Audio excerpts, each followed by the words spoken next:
দেখুন, ইতিমধ্যে তো ভারত সরকার তার গাইডলাইন বা ইত্যাদি সব দিয়েছে এবং ভারতবর্ষের মাননীয় স্বরাষ্ট্রমন্ত্রী যে সমস্ত বর্ডার স্টেট, বিশেষ করে পাকিস্তান, বাংলাদেশ বা অন্যান্য যে বর্ডার স্টেট গুলো আছে, তার মুখ্যমন্ত্রীদের সঙ্গে দুবার ভার্চুয়াল মিটিং করেছে।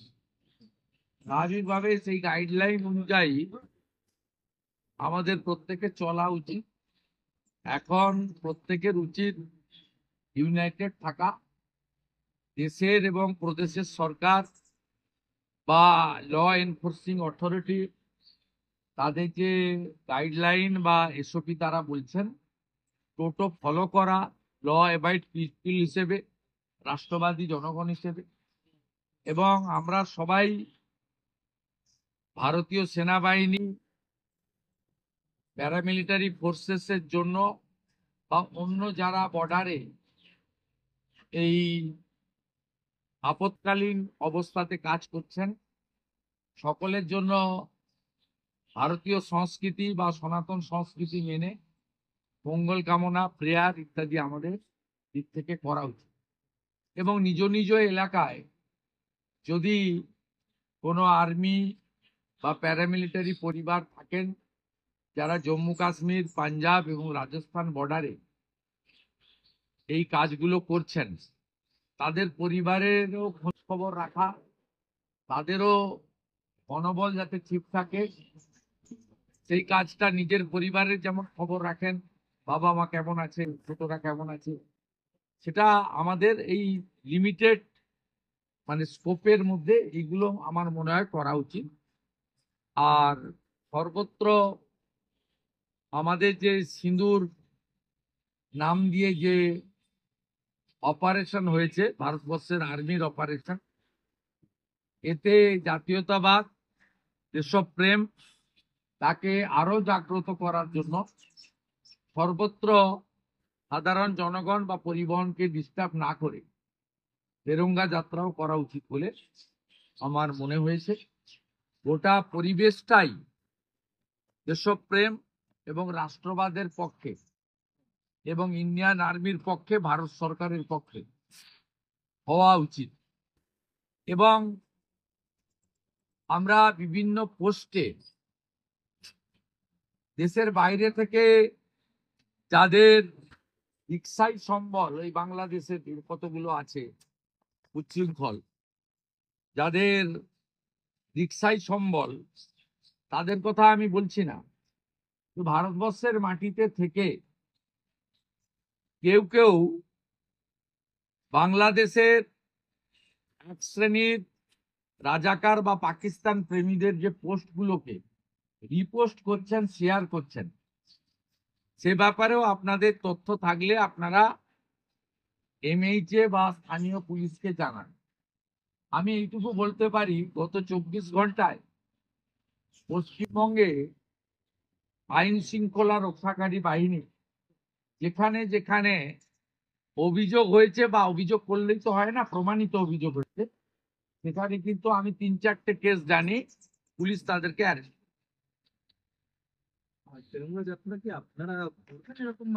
এটা আমি আমি এবং আমরা আজকে এখানে এসেছিলাম। আজকে আমাদের কবিগুরুর জন্ম জয়ন্তী, আমরা রবীন্দ্রনাথ ঠাকুরকে শ্রদ্ধা জানাতে এসেছিলাম। আমরা জানি যে মুখ্যমন্ত্রী ছুটির দিনে বেরোন, তাই রবীন্দ্রনাথ ঠাকুরের কথাও তিনি ভুলে গেছেন। এটা সমালোচনা নয়, এটা কঠিন বাস্তব। কিন্তু আমরা যারা বাঙালি, আমরা যারা ভারতীয়, আমাদের কাছে রবীন্দ্রনাথ ঠাকুর তা আলাদা আবেগ, আলাদা অনুভূতি, আলাদা সম্মানের জায়গা। তাই আমি মাননীয় গুণীমিত্রা পাল, মাননীয় হিরণ চট্টোপাধ্যায়, মাননীয় পবন সিং, ভারতীয় জনতা পার্টির বিজেপি পরিষদীয় দলের পক্ষ থেকে ছুটির দিনে আমরা এখানে এসে বিধানসভার আয়োজিত কবিগুরুর প্রণাম কর্মসূচিতে অংশগ্রহণ করলাম। তার ছবিতে শ্বেত শুভ্র ফুল দিয়ে নতমস্তকে বিনম্র চিত্তে প্রণাম জানাই। দেওয়ার জন্য একটা কর্মসূচি ওটা ঘোষণা করুক। এমনি আমাদের প্রোগ্রাম আলোচনা হয়েছে, এটা পার্টির পক্ষ থেকে যুব মোর্চা আছেন, স্পোক্স পার্সন আছেন, স্টেট প্রেসিডেন্ট আছেন। স্পেসিফিক প্রোগ্রাম ঘোষণা করলে আমাদের যে যে দায়িত্ব থাকবে, শুরুতে থাকতে হোক, শেষে থাকতে হোক, পুরোটা থাকতে হোক, পার্টি যেরকম বলবে সেভাবেই আমরা অংশগ্রহণ করব। আমরা প্রত্যেকে সহযোগিতা করব। না এই প্রোগ্রামগুলো হবে নাকি আপনারা কোনো সিদ্ধান্ত নিয়েছেন কোনটা আপাতত যা পুলিশ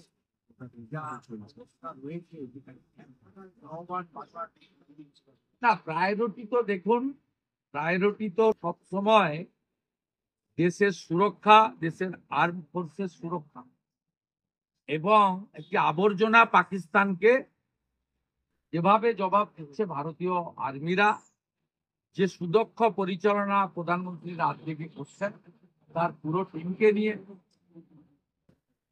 পার্টি সংকীর্ণতার ঊর্ধ্বে উঠে যেভাবে ন্যাশনাল লেভেলে সমস্ত পার্টি ভারত সরকারকে, অনারেবল প্রাইম মিনিস্টারকে সাপোর্ট দিচ্ছেন, সেই সময় প্রায়োরিটি ওয়ান পার্টি।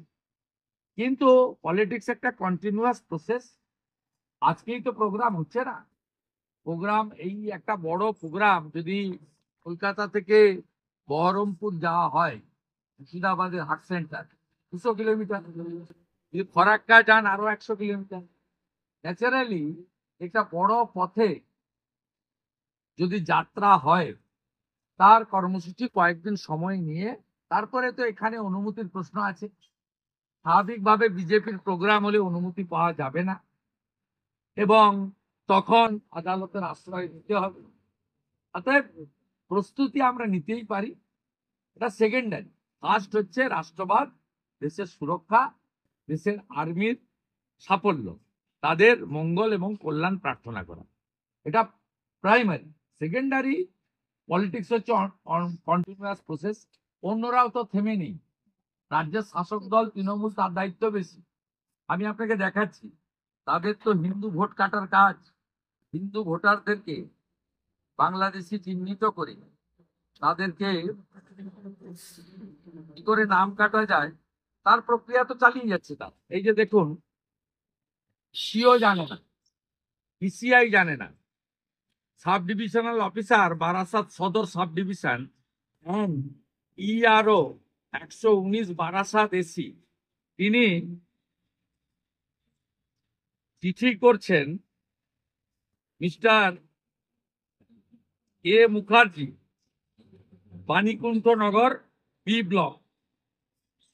সাবজেক্ট হচ্ছে এপি inquiry against grievance of A Mukherjee, Banikantanagar B block, Kazipara, PS Barasat, north 24 Pargana. তাকে বলা হচ্ছে যে আপনার 71-এর আগে দলিল নিয়ে দেখান। আপনি আমাদের বলছেন, আর তৃণমূল হিন্দু ভোটারদের নাম কাটার জন্য তার প্রক্রিয়া চলছে, আইপ্যাকের প্রক্রিয়া চলছে। নতুন ভোটারদের কিভাবে ধাপ্পাবাজি করতে হয় তার জন্য দিদির দূতের অ্যাপের কাজ চলছে। কিন্তু ইসিআই করার কথা, পলিটিক্যাল পার্টি ভোটার লিস্টে অ্যাপ করতে পারেনি। It's a completely illegal, unethical. আমরা কমপ্লেন করেছি।